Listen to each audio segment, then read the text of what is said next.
장마철에 지방 곰팡이 위험 장소 순위를 매겨봤더니 놀랍게도 1위가 욕실이 아니었습니다. 바로 매일 사용하는 세탁기. 그 중에서도 문을 열면 보이는 고무 패킹이었습니다. 문제는 여기서 끝나지 않습니다. 세탁기 안쪽 깊숙한 곳, 세제 투입구를 아무리 청소해도 절대 닿지 않는 자리에 진짜 곰팡이 요새가 숨어있다는 사실 알고 계셨나요? 심지어 이 곰팡이 그냥 냄새나는 정도가 아니라 아토피 피부염과 알레르기 비염을 악화시키고 폐렴을 일으키는 균까지 옮길 수 있다고 합니다. 오늘은 세탁기 곰팡이가 왜 이렇게 위험한지, 그리고 클리너를 부어도 소용없다는 그 고질적인 곰팡이를 어떻게 없애야 하는지 하나하나 짚어보겠습니다.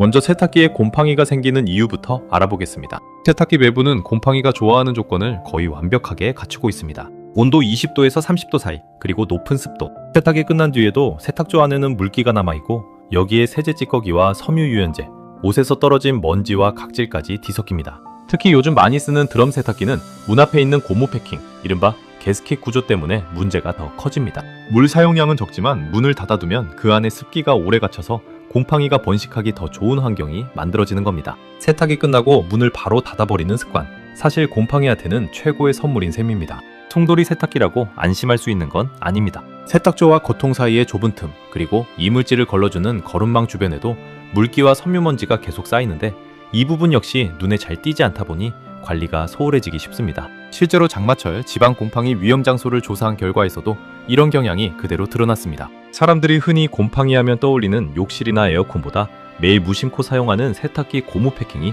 오히려 더 위험한 사각지대로 꼽힌 겁니다. 이유는 간단합니다.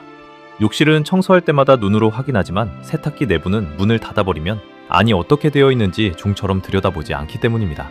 그런데 정말 무서운 건 눈에 보이는 고무 패킹이 아닙니다. 세탁조 뒤쪽에는 회전축을 지탱하는 삼각형 모양의 부품이 있는데 청소 전문가들 사이에서는 이걸 곰팡이 요새라고 부릅니다. 이 부품은 홈이 깊고 구조가 복잡해서 액체 세제나 섬유 유연제가 여기 스며들면 잘 녹지 않고 그대로 눌어붙습니다.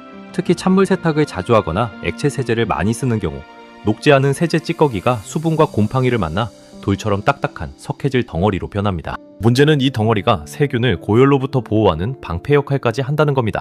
그래서 세탁기의 삶은 세탁 기능을 아무리 돌려도 이 안쪽 깊숙한 오염까지는 손이 닿지 않습니다. 게다가 세균과 곰팡이가 만든 얇은 막, 이른바 바이오필름까지 세탁조와 고무 패킹, 세제 투입구에 겹겹이 쌓이면 빨래를 아무리 깨끗이 돌려도 옷에서 신내가 나거나 눈에 보이지 않는 검은 얼룩이 남게 됩니다. 그럼 이 곰팡이, 실제로 우리 몸에는 어떤 영향을 줄까요? 먼저 세탁기 속에서 자주 발견되는 균 중 하나가 레지오넬라 균입니다. 이 균은 물이 있는 곳이라면 어디든 서식할 수 있는데 특히 6월에서 8월 사이에 감염 환자가 급증합니다. 가벼운 경우는 발열과 오한, 두통, 근육통처럼 독감 같은 증상으로 끝나지만 만성 폐질환이 있거나 면역력이 약한 사람, 흡연자에게는 폐렴으로 이어질 수 있고 심하면 심장이나 신장에까지 합병증을 일으킬 수 있습니다. 이 경우 치료에 2주 이상 항생제를 써야 할 정도로 만만치 않습니다. 여기에 식중독을 일으키는 황색포도상구균까지 세탁기 안에서 함께 발견되는 경우도 있습니다. 그리고 무엇보다 주목해야 할 부분이 바로 곰팡이 포자입니다. 곰팡이는 포자 형태로 번식하면서 공기 중으로 퍼지는데 이 포자를 호흡기로 들이마시거나 피부에 직접 닿으면 우리 몸의 면역체계가 과민하게 반응할 수 있습니다. 그 결과로 나타나는 것이 바로 기관지염이나 알레르기, 천식 같은 호흡기 질환, 그리고 피부 발진과 가려움입니다. 특히 노약자나 영유아, 그리고 임신 중인 분들처럼 면역력이 상대적으로 약한 사람일수록 이런 반응이 더 크게, 더 자주 나타날 수 있다고 알려져 있습니다. 여기서 아토피 피부염 이야기를 좀 더 자세히 해보겠습니다. 아토피 피부염은 주로 어릴 때 시작되는 만성 염증성 피부질환으로 심한 가려움증과 피부 건조증, 특징적인 습진이 반복되는 게 특징입니다. 원인은 한 가지가 아니라 여러 요인이 겹쳐서 나타나는데 유전적으로 가족력이 있는 경우가 많고 피부 장벽 기능에 관여하는 유전자에 이상이 있으면 피부가 쉽게 건조해지고 외부 자극에 약해집니다. 그리고 여기에 환경적인 요인이 더해지면서 증상이 악화됩니다. 대표적인 것이 진먼지 진드기와 동물의 털, 카펫 같은 섬유 제품이고 여기에 곰팡이 노출도 무시할 수 없는 자극 요인으로 꼽힙니다. 실제로 피부에 곰팡이 성분이 닿거나 곰팡이균에 지속적으로 노출되면 면역체계가 과민하게 반응하면서 피부 발진과 가려움이 심해질 수 있다고 전문가들은 설명합니다. 게다가 아토피 피부염이 있는 사람은 피부 장벽이 약해져 있어서 황색 포도상구균 같은 세균 감염에도 취약한데 공교롭게도 이 균이 세탁기 안에서 자주 발견되는 균 중 하나라는 점도 눈여겨볼 부분입니다. 아토피 피부염을 관리할 때 흔히 보습을 강조하는 이유도 여기에 있습니다. 피부 장벽이 약해진 상태에서 외부 자극 물질이 더해지면 증상이 훨씬 심해지기 때문에 미지근한 물로 짧게 씻고 목욕 후 3분 안에 보습제를 발라주는 습관이 권장됩니다. 그런데 아무리 이렇게 피부 관리를 열심히 해도 매일 입는 옷 자체에 자극 물질이 남아있다면 관리 효과가 반감될 수밖에 없습니다. 즉, 세탁기 관리는 피부과 치료나 보습 관리와 별개의 문제가 아니라 그 효과를 뒷받침하는 또 하나의 관리 포인트인 셈입니다. 생각해보면 우리가 매일 입는 옷, 매일 덮는 이불이 전부 이 세탁기를 거쳐갑니다. 세탁기 안에 곰팡이와 세균이 자리 잡고 있다면 아무리 꼼꼼히 빨래를 해도 그 옷과 이불이 하루 종일 피부에 닿는 셈입니다.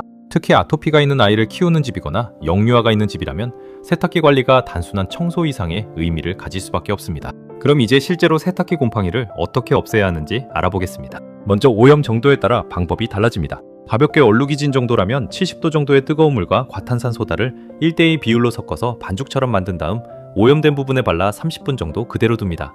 그 다음 칫솔로 살살 문질러주면 대부분 깨끗하게 지워집니다. 문제는 이미 검게 자리 잡은 곰팡이입니다.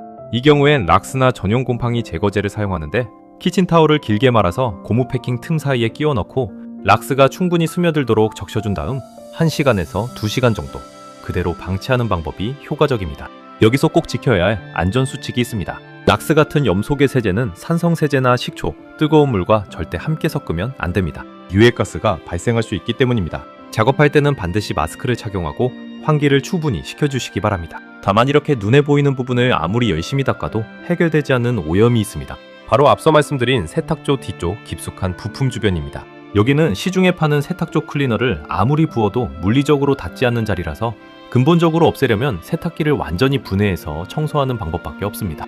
전문가들은 적어도 1년에 한 번은 이런 분해 청소를 받는 걸 권장합니다. 번거롭게 느껴질 수 있지만 방치했다가 회전축이나 베어링이 손상되면 수리비가 새 제품 가격의 절반에 가까울 정도로 나올 수 있다는 점도 기억해 두시면 좋겠습니다.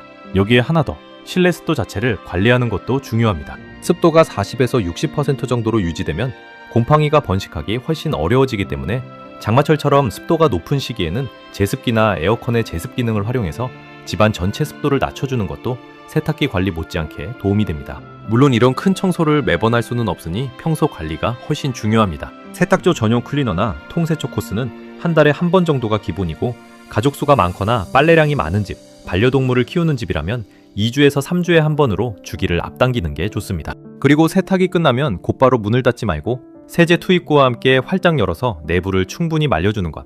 이것 하나만 습관으로 만들어도 곰팡이 번식을 크게 줄일 수 있습니다. 세탁이 끝날 때마다 마른 수건으로 고무 패킹에 남은 물기를 한 번씩 닦아주는 것도 큰 도움이 됩니다. 그리고 의외로 놓치기 쉬운 부분인데 액체 세제나 섬유 유연제를 필요 이상으로 많이 넣는 습관도 곰팡이와 찌꺼기를 키우는 원인이 될 수 있으니 정량을 지키는 것도 잊지 말아야 합니다. 정리해보면 세탁기 곰팡이는 단순히 냄새나 위생 문제가 아니라 레지오넬라균이나 황색 포도상구균 같은 감염균, 그리고 아토피 피부염이나 알레르기 비염을 악화시킬 수 있는 실질적인 건강 위협이었습니다.